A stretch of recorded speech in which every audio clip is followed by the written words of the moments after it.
ದೇವರ ದಯವನ್ನು ಹೊಂದಿದವಳೇ, ನಿನಗೆ ಶುಭವಾಗಲಿ. ಇಗೋ ಇದ್ದೇನೆ, ಅಪ್ಪಣೆಯಾಗಲಿ.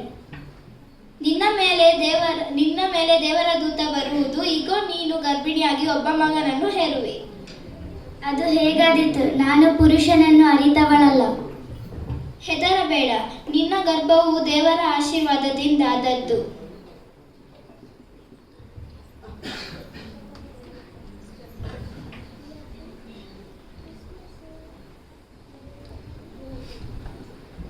ಯೋಸೇಫನು ಮರಿಯಳು ಗರ್ಭಿಣಿಯಾದದ್ದು ತಿಳಿದು ಆತನು ಒಳ್ಳೆಯವನಾಗಿದ್ದರಿಂದ ಮರಿಯಳನ್ನು ಅವಮಾನಪಡಿಸುವುದಕ್ಕೆ ಮನಸ್ಸಿಲ್ಲದೆ ಮರಿಯಳನ್ನು ಬಿಟ್ಟು ಬಿಡುವುದಕ್ಕೆ ಆಲೋಚಿಸುತ್ತಿದ್ದನು.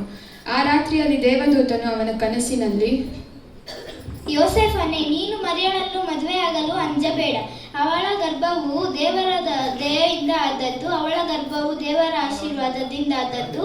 ಅವಳು ಒಬ್ಬ ಮಗನನ್ನು ಹೆರೆಯುವಳು. ಆತನಿಗೆ ಯೇಸು ಎಂದು ಹೆಸರಿಡಬೇಕು, ಏಕೆಂದರೆ ಅವನೇ ತನ್ನ ಜನರನ್ನು ಪಾಪಗಳಿಂದ ಬಿಡಿಸಿ ರಕ್ಷಣೆ ಮಾಡುವನು.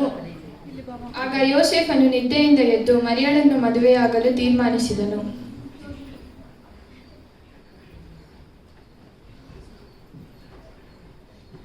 ಅನಂತರ ಕಾಲದಲ್ಲಿ ರಾಜ್ಯದಲ್ಲಿ ಕಾರ್ಯಶುಮಾರಿ ಬರೆಸಿಕೊಳ್ಳಲು ಚಕ್ರವರ್ತಿಯ ಆಜ್ಞೆ ಆಯಿತು. ಯೋಸೇಫನು ಸಹ ತಾನು ಕಾರ್ಯಶುಮಾರಿ ಬರೆಸಿಕೊಳ್ಳಲು ಪೂರ್ಣ ಗರ್ಭಿಣಿಯಾದ ಮರಿಯಳೊಡನೆ ಬೆತ್ಲೆಹೇಮಿಗೆ ಹೊರಟನು.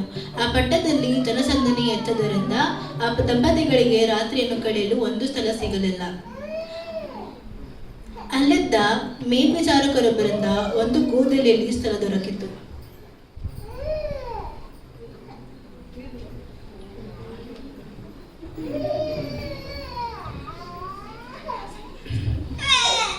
ಅಲ್ಲಿಯೇ ಯೇಸುವಿನ ಜನನವಾಯಿತು.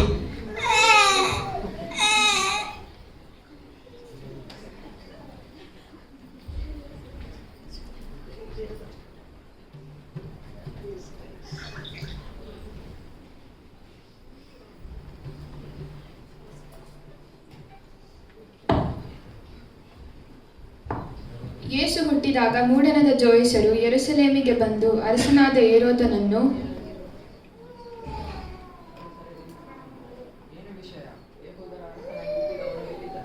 ಇದನ್ನು ಕೇಳಿ ಅರಸನಾದ ಹೆರೋದನು ಕಳವಳಪಟ್ಟನು.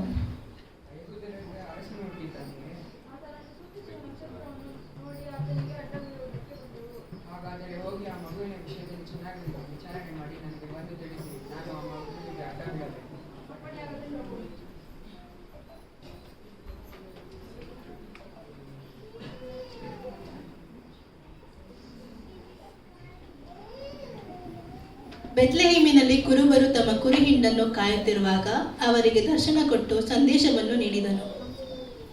ನಿಮಗೆ ಶುಭವಾಗಲಿ, ಹೆದರಬೇಡಿರಿ. ಜನರಿಗೆಲ್ಲರೂ ಮಹಾ ಸಂತೋಷದ ಶುಭ ಸಮಾಚಾರವನ್ನು ಇವತ್ತು ನಿಮಗೆ ತಿಳಿಸುತ್ತೇನೆ. ಅದೇನೆಂದರೆ, ಇವತ್ತು ದಾವೀದನ ಊರಲ್ಲಿ ಒಬ್ಬ ರಕ್ಷಕನು ಹುಟ್ಟಿದ್ದಾನೆ. ಆ ಮಗುವಿನ ಗುರುತುಗಳೇನೆಂದರೆ, ಬಟ್ಟೆಯಿಂದ ಸುತ್ತಲ್ಪಟ್ಟಿರುವ ಮಗು ಗೋದಲೆಯಲ್ಲಿ ಮಲಗಿರುವುದು. ಹೋಗಿ ಕೂಸನ್ನು ನೋಡಿ ನಮಸ್ಕರಿಸಿ ಬರೋಣ.